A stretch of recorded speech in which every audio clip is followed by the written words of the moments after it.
ना उनकी social distancing का ख्याल रखा जब बसें भर भर के एक बस में 50 लोगों को भर के वो वापस लेके आए, और वापस आने पे ना ही उनकी स्क्रीनिंग हुई, ना ही उनकी टेस्टिंग हुई, ना ही उनके इलाज के लिए कोई पुख्ता इंतजाम किए गए, बल्कि भेड़ बकरियों की तरह उनको जो आइसोलेशन सेंटर में घुसेड़ के और उल्टे सीधे तरीके से टेस्टिंग हुई कि कभी माँ पॉजिटिव तो बच्चा नेगेटिव और नेगेटिव को पॉजिटिव कर दिया। इतनी शर्मनाक बात है कि जो पंजाब की कांग्रेस पार्टी और कांग्रेस सरकार पूरी तरह से नाकाम हो चुकी है। आज पंजाब में कोरोना के केस जो नेशनल एवरेज है उससे भी दुगना, और जिस तरीके से अपनी नाकामियों को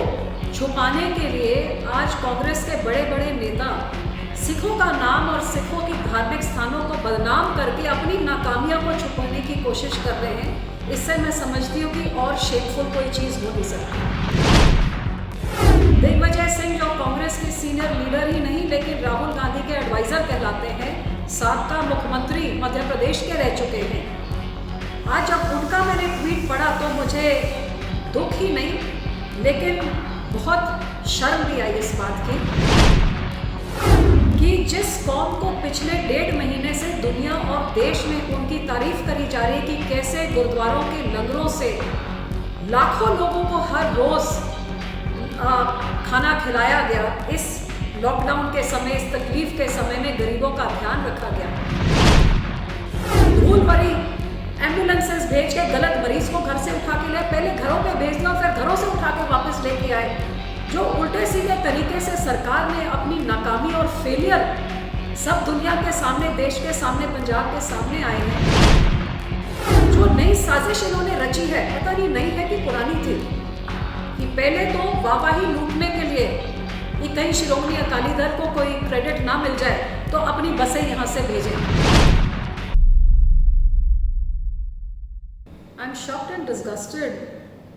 at the statement of senior Congress leader and a close aide of Captain Amrinder Singh as well as an advisor to Rahul Gandhi, trying to stigmatize the pilgrims that have returned from Hazur Sahib and comparing them in the most disgusting manner. It's a well-known fact that the Congress party has spared no effort in trying to blacken the names of the Sikhs. Whether in 1984 they were all stigmatized as terrorists, where large ads were given in newspapers saying that you recognize these people, don't they look like terrorists? We haven't forgotten that. And to refresh Mr. Gandhi's memory, when he came down in 2012 to campaign for Captain Amrinder Singh and announced the entire Punjab, especially the youth, 70% of them he branded as druggies, and defamed us across the country and across the world.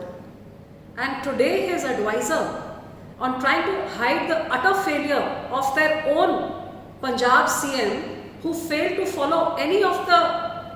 ICMR guidelines and protocols set down in the country of people coming back into the state, whether it is putting them in quarantine, whether it is doing their screening, their testing, their isolation, their treatment. He failed in all counts, and when the disease spread, now instead of owning up the responsibility of having done nothing to control this disease, which has a higher average in Punjab compared to the national average even before these pilgrims came to Punjab, now our community and our pilgrims are being stigmatized by the likes of this same Congress party, and the silence of the Congress leaders speaks volumes. It's shameful and disgusting, and I wonder if Mr. Rahul Gandhi has anything to say about the utter failure of his government in Punjab to deliver healthcare facilities to the people here, or to his motor mouth, Mr. Digvijay Singh, for the blackened things that he is saying, not just about the Sikhs, but also of our holy shrine at Nanded Sahib, which every day every Sikh prays for the well-being of the universe. And here is a Congress leader who is blackening the name of those Sikhs who in this last 1.5 months across the country, across the world, have been appreciated for the way they reached out to the needy people and fed them langars from their gurdwaras. It's indeed shameful, and their silence is even more shameful. कितनी शर्मनाक बात है कि जो पंजाब की Congress party और कांग्रेस सरकार पूरी तरह से नाकाम हो चुकी है। आज पंजाब में कोरोना के केस जो नेशनल एवरेज है उससे भी दुगना, और जिस तरीके से अपनी नाकामियों को छुपाने के लिए आज कांग्रेस के बड़े बड़े नेता सिखों का नाम और सिखों की धार्मिक स्थानों को बदनाम करके अपनी नाकामियों को छुपाने की कोशिश कर रहे हैं, इससे मैं समझती हूँ कि और शेमफुल कोई चीज़ हो नहीं सकती। दिग्विजय सिंह जो कांग्रेस के सीनियर लीडर ही नहीं लेकिन राहुल गांधी के एडवाइजर कहलाते हैं, साबका मुख्यमंत्री मध्य प्रदेश के रह चुके हैं। आज जब उनका मैंने ट्वीट पढ़ा तो मुझे दुख ही नहीं लेकिन बहुत शर्म भी आई इस बात की कि जिस कौम को पिछले 1.5 महीने से दुनिया और देश में उनकी तारीफ करी जा रही है कि कैसे गुरुद्वारों के लंगरों से लाखों लोगों को हर रोज खाना खिलाया गया, इस लॉकडाउन के समय, इस तकलीफ के समय में गरीबों का ध्यान रखा गया। आज वही सिख धर्म के श्रद्धालु जो अपने नंदेड़ साहब जाते हैं वहां पे अपने गुरु के चरणों में नतमस्तक होने के लिए 2 महीने पहले वहां पे जाके जो लॉकडाउन की स्थिति में वहां पे फंस जाते हैं, और जब वो मुड़ के घर वापस आते हैं तो कांग्रेस की सरकार ने पंजाब में आईसीएमआर के लेड डाउन प्रोटोकॉल्स की धज्जियां उड़ाते हुए ना उनकी सोशल डिस्टेंसिंग का ख्याल रखा। जब बसें भर भर के, एक बस में 50 लोगों को भर के वो वापस लेके आए, और वापस आने पे ना ही उनकी स्क्रीनिंग हुई, ना ही उनकी टेस्टिंग हुई, ना ही उनके इलाज के लिए कोई पुख्ता इंतजाम किए गए, बल्कि भेड़ बकरियों की तरह उनको जो आइसोलेशन सेंटर में घुसेड़ के और उल्टे सीधे तरीके से टेस्टिंग हुई कि कभी माँ पॉजिटिव तो बच्चा नेगेटिव, और नेगेटिव को पॉजिटिव कर दिया। धूल भरी एम्बुलेंसेस भेज के गलत मरीज को घर से उठा के ले, पहले घरों पे भेज दिया और फिर घरों से उठा के वापस लेके आए। जो उल्टे सीधे तरीके से सरकार ने अपनी नाकामी और फेलियर सब दुनिया के सामने, देश के सामने, पंजाब के सामने आए हैं, अब उसको छुपाने के लिए जो नई साजिश इन्होंने रची है, पता नहीं नई है कि पुरानी थी, कि पहले तो वाहवाही लूटने के लिए कि कहीं शिरोमणि अकाली दल को कोई क्रेडिट ना मिल जाए तो अपनी बसें यहाँ से भेजें, प्रोटोकॉल की धज्जियां उड़ा के, ना उसमें सैनिटाइजर, ना उसमें मास्क, ना उसमें सोशल डिस्टेंसिंग, और फिर वापस लाके एक बार फिर प्रोटोकॉल की धज्जियां उड़ा के श्रद्धालुओं को घर में भेज दिया। और फिर जब शोर मचने लगा तो घरों से उठा के जब उनको वापस लेके आए, भेड़ बकरियों की तरह उनको अब आइसोलेशन सेंटर में ना खाने पीने की इंतजाम, ना साफ सुथरे रहने का इंतजाम, ना टॉयलेट्स का इंतजाम, बच्चे बूढ़े बुजुर्ग सब बीच में। और अब तीसरी साजिश जो मैं देख रही हूँ कि पहले वाहवाही लूटने की मैंने सोची थी इनकी साजिश है, फिर मैंने सोचा इनकी नाकामियों को छुपाने के लिए नई साजिश, लेकिन आज मैं हैरान हूँ कि शायद ये पूरी साजिश ही सिख कौम को बदनाम करने की थी, जिनकी दुनिया भर में शलाघा हो रही है। क्योंकि आज दिग्विजय सिंह की जो ट्वीट हुई है कि इन श्रद्धालु, इन यात्रियों को उनके साथ कंपेयर किया गया है इतने बुरे भद्दे तरीके से, और हमारे धार्मिक स्थान को एक पता नहीं कोरोना का कोई एपिसेंटर बना के पेश करने की कोशिश की गई है, जब हकीकत यह है कि पंजाब सरकार ने जो बसें भेजे ना उनका इंतजाम ठीक था, ना 30 घंटे के रास्ते में वो कहाँ रुकते